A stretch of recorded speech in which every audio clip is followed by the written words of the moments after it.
I'm here with Vince Mercogliano, NHL reporter for USA Today and LoHud.com. And Vince, what a collapse for the Rangers in the third period. Now they have to go back to Carolina and potentially close this series out. From your vantage point, what went wrong for them in the third period? A lot, Chelsea. From the beginning of that period, it felt to me like they were way too much on their heels. It should have been pressing for more offense. They only had a one-goal lead at that point, and Carolina is such a dangerous team, and when you give them momentum, they start to swarm, and that's exactly what seemed to happen for them. It felt like the entire period, or most of the period, was spent with the Rangers in their own zone. It felt like the Canes were attacking off of the rush.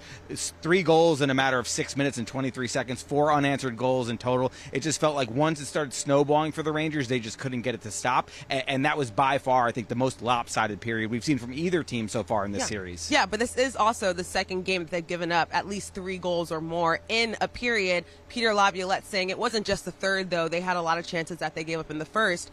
Is there a real cause for concern for the Rangers that they can close out this series? Yeah, I would say so. You know, coming off of Game 4 when the Rangers lose, they had a 3-0 lead at that point. You figure, okay, you know, they weren't probably going to sweep a good team like Carolina. Yeah. They're coming back home. They have a good chance to close it out here. But now it really does feel like the momentum in this series has shifted. Now, the players will say game to game, it's a clean slate every time. But they're going back to Carolina now, a place that's incredibly tough to play. Yeah. The Canes have won 16 of their previous 21 home games in the playoffs so far, going back for a number of years now, so they've traditionally been a really tough team there. And for the Rangers now to go back to that situation where if you lose that game, then all the momentum is in the Canes' favor. They've won 3 in a row, and now you're looking at a Game 7 situation. The pressure has definitely shifted in this series right now. And you don't want that pressure. So, Vince, what adjustments do the Rangers make to potentially get that one in Game 6 and not have to force a Game 7 back here? Well, there's a few things. The power play was clicking for them for the first 7 games of these playoffs, but Carolina, I don't know if it's adjustments on their side or the Rangers starting to get a little stagnant on their power play side,